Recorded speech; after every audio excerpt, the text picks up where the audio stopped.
Olá, você que me assiste, Deus abençoe todo o teu dia no nome de Jesus. A imagem deve estar um pouquinho mais escura porque já está tarde, né? Mas eu preciso deixar este vídeo passando todo dia estudando, falando da palavra do Senhor. E só então agora estamos preparados, depois de muito estudo, estamos preparados para gravar o vídeo para você com o título Mas Ele Prometeu Falar de Novo. Mas Ele prometeu falar de novo. Vamos orar? Pai Santo, no nome de Jesus, fala conosco nesta manhã. Enche-nos do teu Espírito, Deus. Fala conosco nesta tarde, nesta noite, durante o momento que esta pessoa que ora comigo assistir este vídeo, Deus, toca nela. Deus, mostra a ela que vale a pena ouvir a voz do Senhor.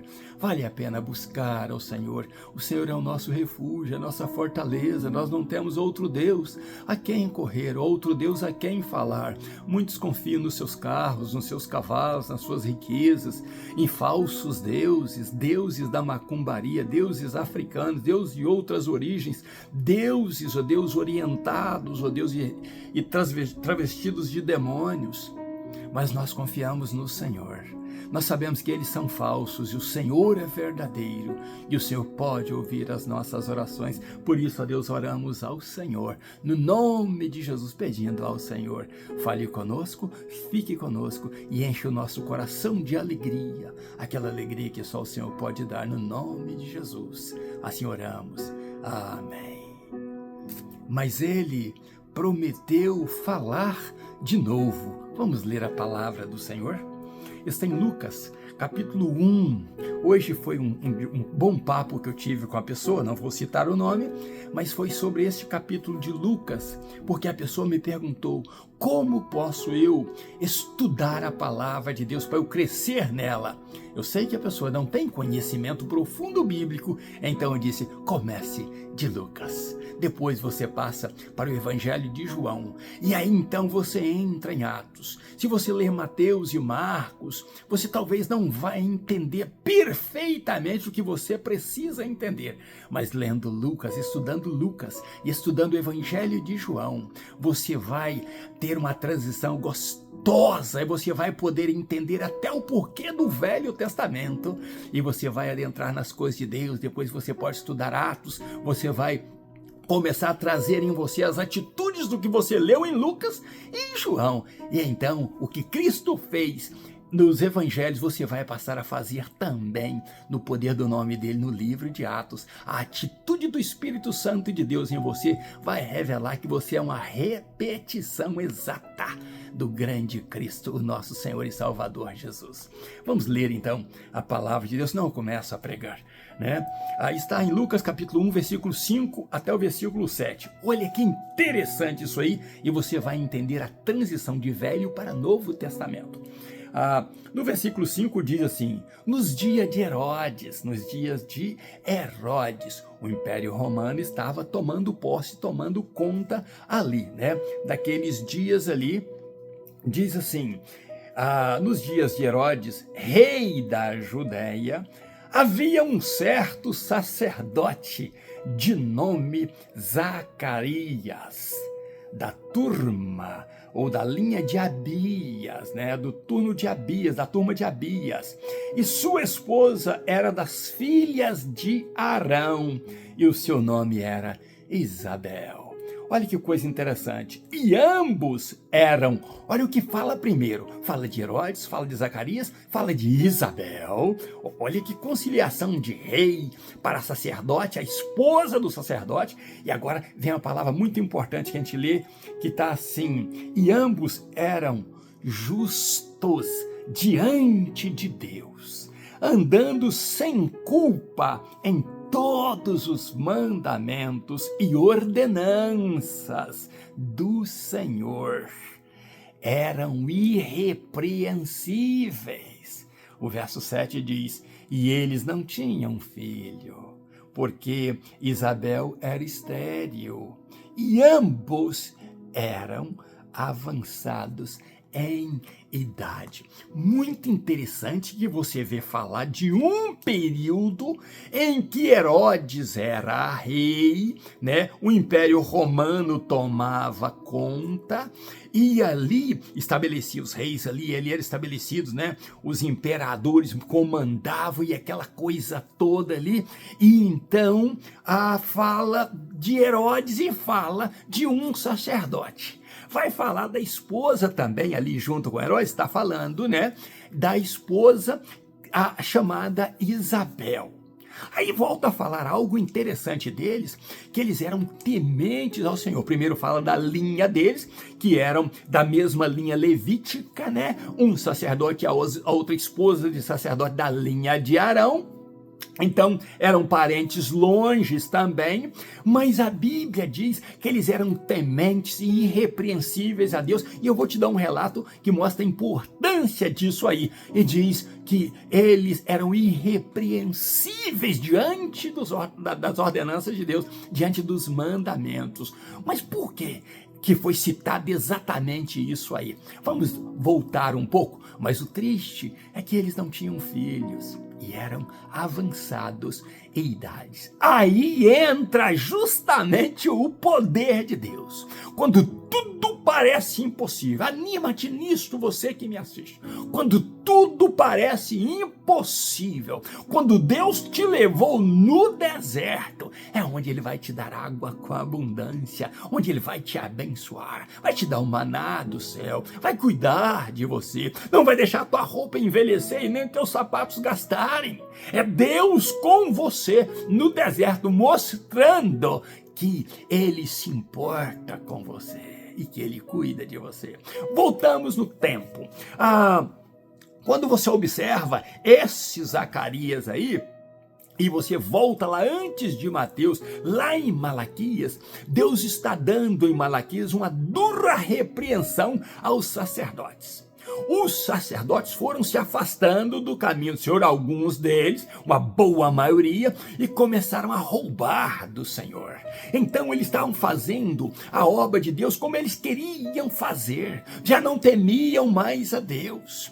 Eles chegavam até a dizer: inutilmente fomos fiéis ao Senhor.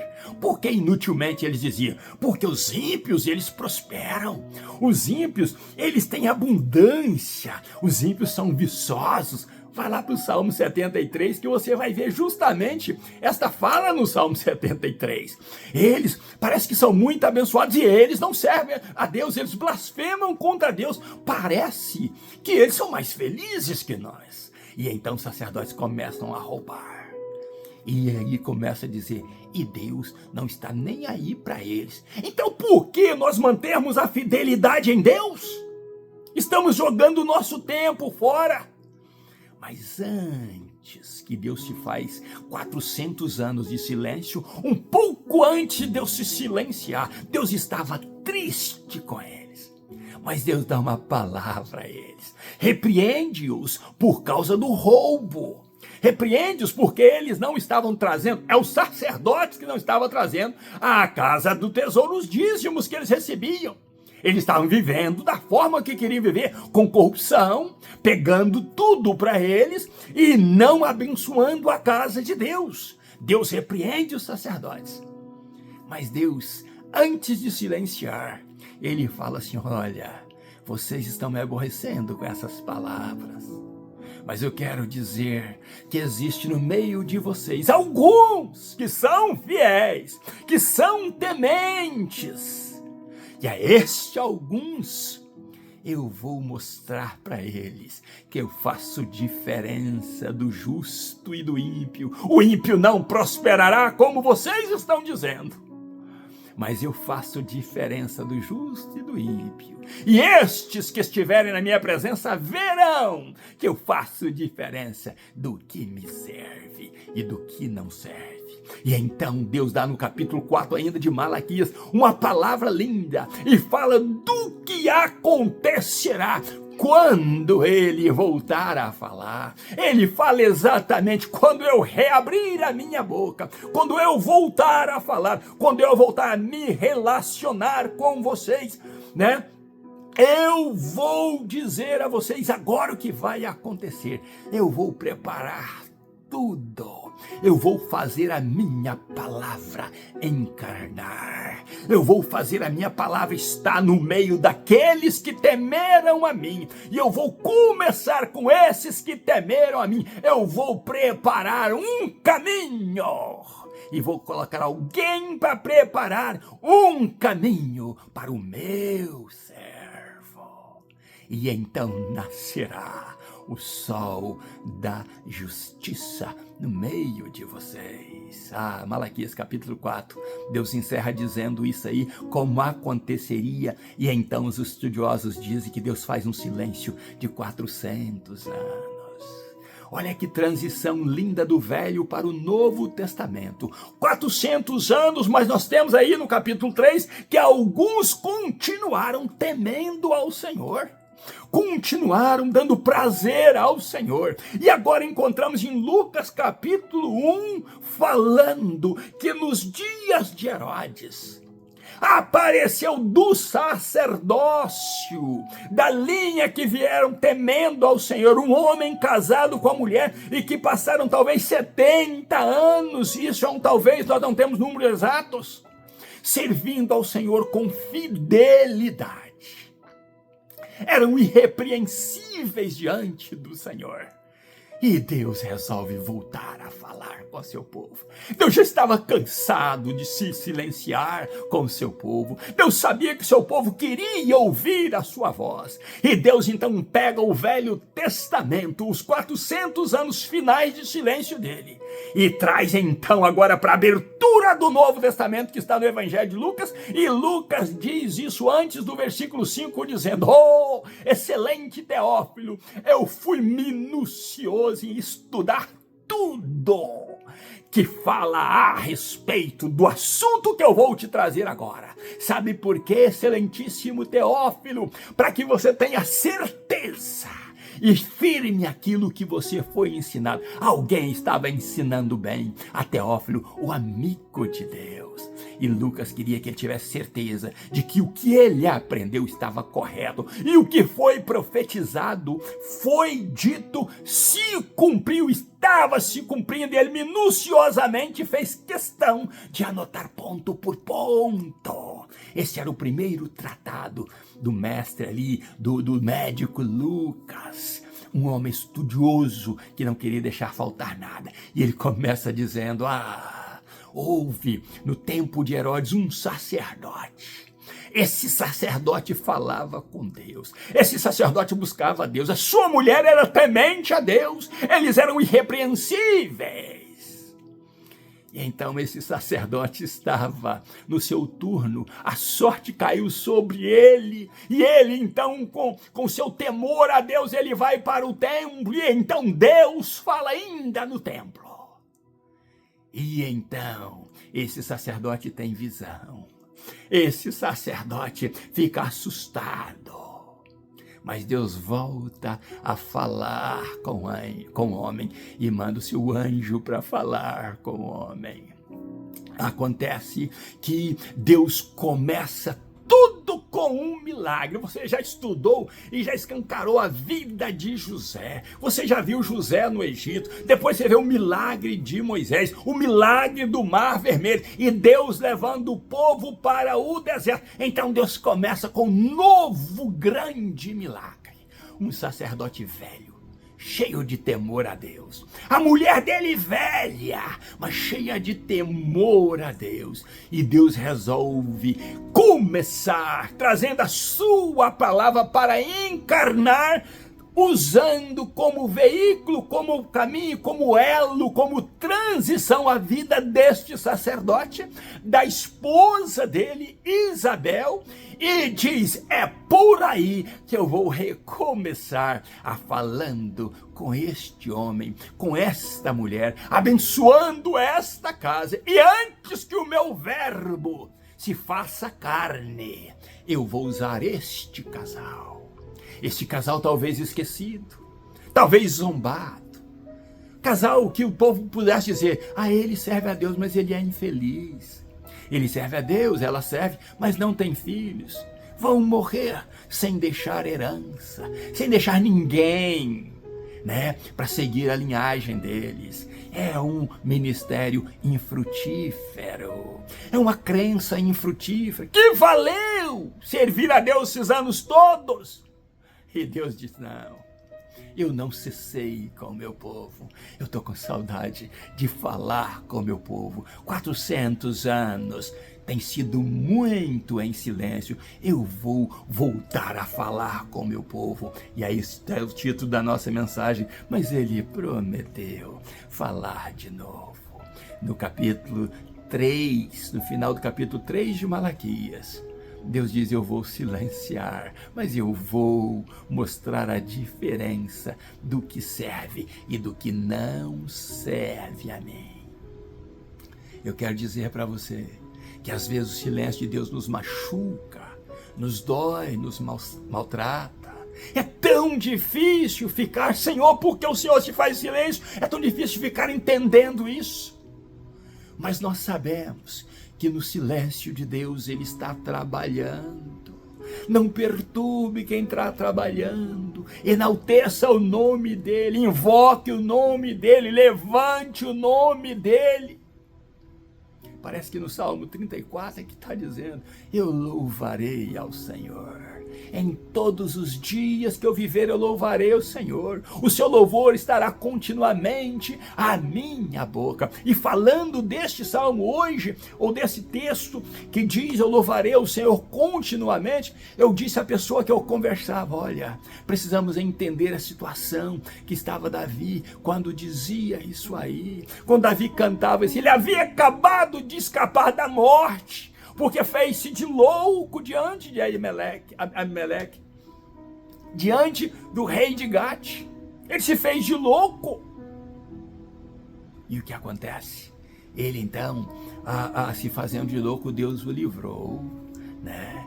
Deus o separou ali e disse, eu vou salvar a vida do meu servo, porque eu tenho um plano com ele. Deus não falou nada com ele. Deus só colocou no espírito dele o que fazer, e ele fez para obedecer ao Senhor.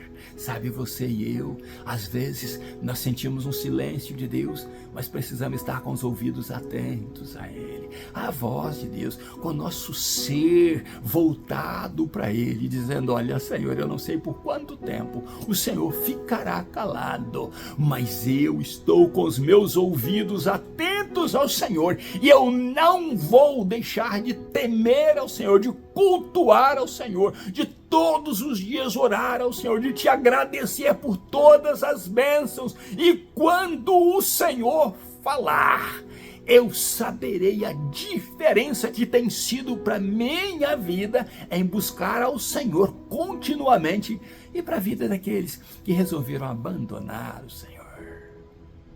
Você não pode abandonar a Deus. Não importa o tamanho da tua dor, não importa o tamanho do teu sofrimento, Deus não virou as costas para você, Deus não esqueceu você. Quando tudo parece perdido, quando Deus te conduz ao deserto, é para falar com você. Deus falou isso com Oséias, olha, Oséias, a tua mulher se jogou às joias, às delícias, aos prazeres, mas Oséias, eu vou levá-la ao deserto, e ali eu vou falar ao coração dela. Às vezes nós nos jogamos às riquezas, tem tanta promessa, tanta proposta de bênção para mim e para você, né? Às vezes as pessoas começam a pregar, como no último culto que eu fui agora, o pastor disse, olha, Deus diz que aqui tem muitos milionários no meio desse povo. Aí você escuta aleluia e glória a Deus aqui, aleluia e glória a Deus dali.